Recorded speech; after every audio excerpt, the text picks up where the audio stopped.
I knew something was wrong the moment I walked into my mother-in-law Patricia's house. The air was thick with the artificial sweetness of store-bought vanilla frosting. Nothing like the rich, homemade buttercream Emma and I had spent hours perfecting the night before. "Mom, where should I put our cake?" Emma called out, carefully carrying the container that held her masterpiece. She'd insisted on making her cousin Lily's birthday cake herself this year, using the special recipe we discovered in my husband Mike's grandmother's old recipe box. The kitchen fell silent. Patricia turned from where she'd been arranging appetizers, her face pinched with that familiar look of disapproval I'd grown used to over the past decade.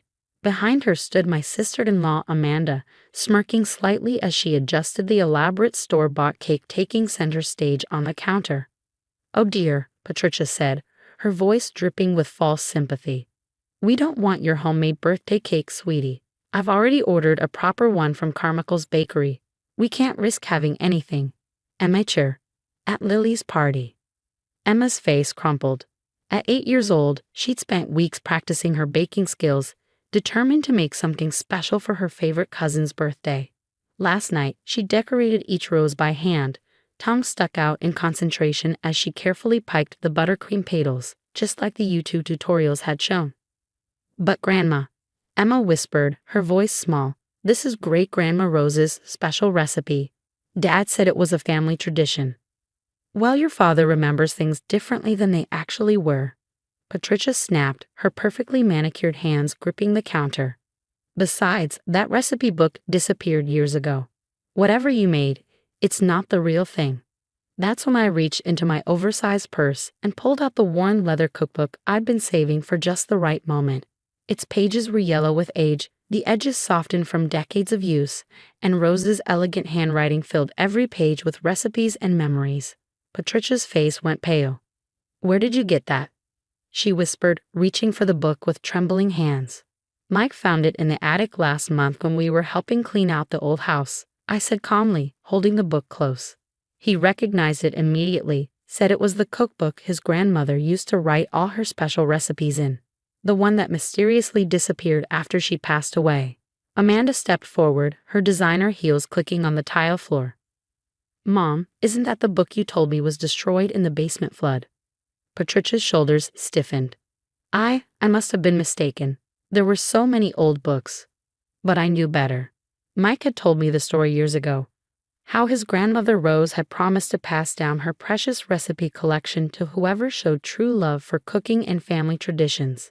Patricia, who preferred catered events and store-bought convenience, had always resented that her mother-in-law's cooking was the heart of every family gathering.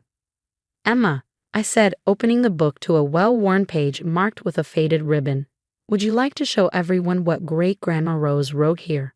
My daughter carefully set down her cake container and came to stand beside me, her small finger tracing the handwritten note at the top of the page. "My special birthday cake, to be shared with those who understand that love is the most important ingredient. One day, I hope someone in our family will make this with the same joy I felt every time I baked it for my loved ones." "That's what we made," Emma said proudly, her voice growing stronger. "And we added extra love, just like Great-Grandma said to." Patricia's face flushed red. "This is ridiculous. The party starts in an hour, and everything needs to be perfect. We're using the cake I ordered, and that's final." Actually, a deep voice came from the doorway. "I'd love to try Emma's cake." We all turned to see Mike standing there, our 10-year-old nephew Tommy beside him. Tommy's eyes lit up at the sight of Emma's container. "Is that the cake you were telling me about?" Tommy asked Emma excitedly. "The one with the special frosting roses?" Emma nodded, a small smile returning to her face. "Can we have both cakes?" Tommy suggested innocently. "More cake is always better, right?" Mike stepped into the kitchen, placing a gentle hand on his mother's shoulder. "Mom, do you remember how Grandma Rose used to let me lick the spoon when she made this cake? How the whole house would smell like vanilla and love?" Patricia's expression wavered, something vulnerable flickering in her eyes. She made it for every birthday. Even during the hard times when money was tight, she said store-bought could never compete with homemade love. "Exactly," Mike said softly. "And now our Emma is carrying on that tradition. Isn't that what family is all about?" I watched as Patricia looked between the elegant bakery cake and Emma's slightly imperfect but lovingly made creation. For a moment, I saw past her usual criticism and control, catching a glimpse of something else. Regret, perhaps, or longing for those simpler times when her mother-in-law's kitchen had been the heart of their family. The tension in the kitchen was broken by the sound of small feet running down the hallway. Lily, the birthday girl, burst in wearing her favorite purple dress, her dark curls bouncing. "Is everyone fighting about cake?" she asked, looking around at the adults' serious faces. Then she spotted Emma's container. "Oh, is that the special cake Emma's been telling me about? The one from the secret recipe?" Before Patricia or Amanda could intervene, Lily had already bounded over to Emma and was peering into the container. "It's so pretty. Look at all the roses. Can we open it?" Amanda stepped forward, her perfectly styled hair swishing. "Honey, we have a beautiful cake from Carmichael's. The one you picked out, remember?"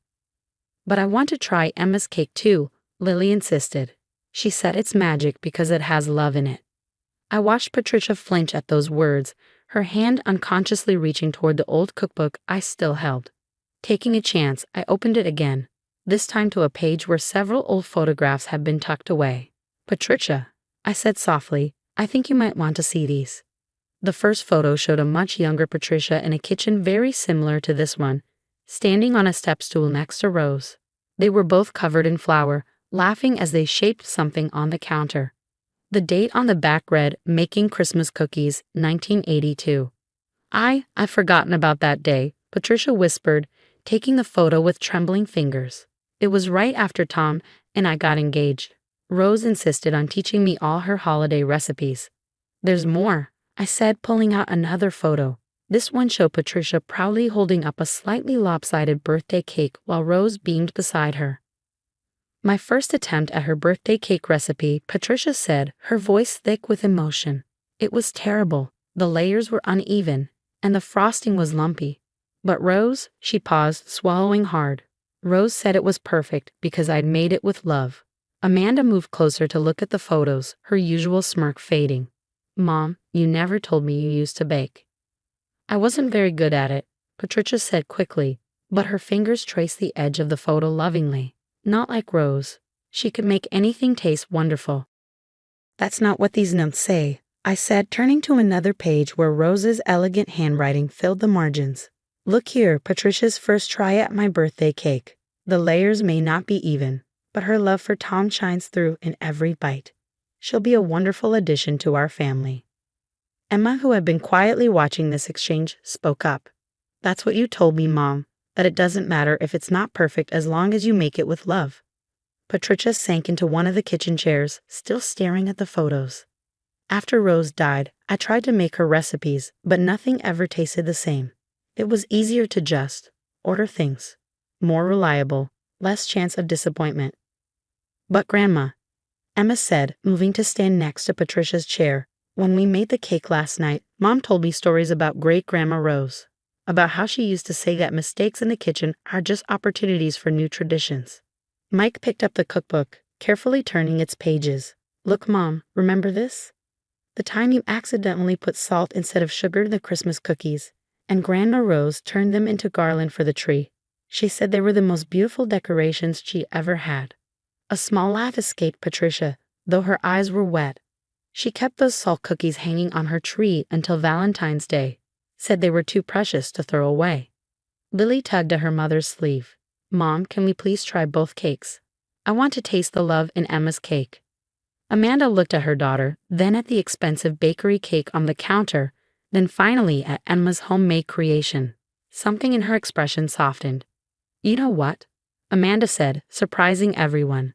"When I was little, I always begged Mom to buy my birthday cakes from Carmichael's. I thought they were fancier, more special. But I don't actually remember how any of them tasted. What I do remember is the smell of Grandma Rose's kitchen and how she let me steal finger swipes of frosting when Mom wasn't looking." Patricia stood up suddenly, smoothing her perfect pencil skirt. "Emma, would you help me get your cake ready to serve? Maybe you could show me how you made those roses. They remind me of how Rose used to make them." The smile that lit up Emma's face was brighter than any birthday candle. As she carefully lifted the lid off her cake container, I saw Patricia lean in close, inhaling the familiar scent of vanilla and butter and love. As the birthday party got into full swing, something remarkable happened in the kitchen. Patricia and Emma worked side by side, arranging both cakes on the dining room table. The elegant Carmichael's creation sat next to Emma's homemade masterpiece, and somehow, they complemented each other perfectly, just like old traditions mixing with new ones. "Tell me about when you made this," Patricia said softly as she helped Emma light the candles. Her voice had lost its usual sharp edge, replaced by genuine curiosity. "Well," Emma began, carefully positioning each candle. "First we found all the ingredients in Great-Grandma's recipe. Mom said measuring everything exactly was super important." Rose used to say the same thing. Patricia nodded, a distant look in her eyes. "She'd let me help measure, but she'd always check behind me. 'Baking is science, dear,' she'd say, 'but the love we add makes it magic.'" "That's exactly what Mom told me," Emma exclaimed. "And look, Grandma, we did something special with the frosting." Emma pointed to the delicate swirls of color in each buttercream rose. "Mom showed me how to add tiny drops of food coloring to make them look like a sunset." "Was that how Great-Grandma made them too?" Patricia's hand stilled on the cake knife she was holding. "No," she whispered. That was something I came up with, actually, the summer before Rose passed away. She was teaching me to make the roses, and I accidentally dropped both pink and yellow food coloring into the frosting. Instead of throwing it out, we decided to swirl the colors together. Rose said they were the most beautiful roses I'd ever made. From across the room, I watched as my daughter reached out and squeezed her grandmother's hand. The simple gesture seemed to break something open in Patricia. "I've been so foolish," she said, dabbing at her eyes with a napkin. "All these years, I've been trying to make everything perfect, just like those bakery cakes. But Rose never cared about perfect. She cared about love and the finish for her, and family." "And family," Patricia repeated softly. The birthday song started then, everyone gathering around the table. Lily stood between the two cakes, beaming as we sang. When it came time to make a wish, she looked at both cakes thoughtfully. "I want to blow out all the candles," she announced, "because both cakes are special." As the flames flickered out to applause, Amanda stepped forward with a cake knife. "Who wants which cake?" "Both," several voices called out, making everyone laugh. I watched as slices of both cakes were passed around. The bakery's perfect layers next to Emma's slightly uneven but lovingly made creation. The first bite of Emma's cake brought immediate reactions. "Oh my goodness," Amanda said, her eyes widening. "This tastes exactly like Mom's cake," Mike finished, looking at his piece with wonder. "It's exactly how I remember it." Patricia took a small bite, and I saw tears spring to her eyes again. "Rose," she whispered, "it's just like roses." The party moved on around us, but in the kitchen, something profound was happening. Patricia pulled Emma close, whispering something in her ear that made my daughter smile brightly. Then she turned to me. "I owe you an apology," she said.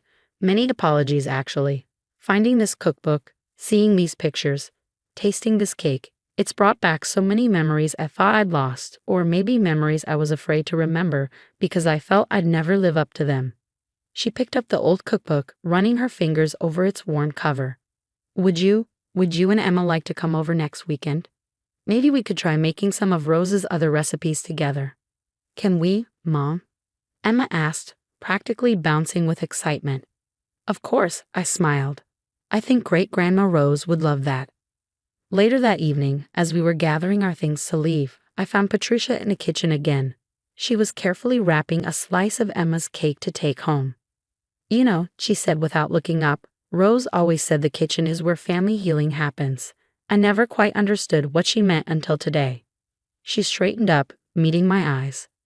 "Thank you. For keeping her recipes alive, for teaching Emma.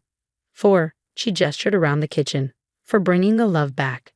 As we drove home that night, Emma clutched the old cookbook in her lap, already planning what we should bake next weekend. In the rearview mirror, I could see her tracing the faded writing on its pages, adding her own story to its rich history. Sometimes the sweetest victories come not from proving someone wrong, but from helping them remember what's right. And sometimes, like Great-Grandma Rose always said, all it takes is a little love and a whole lot of butter to bring a family back together.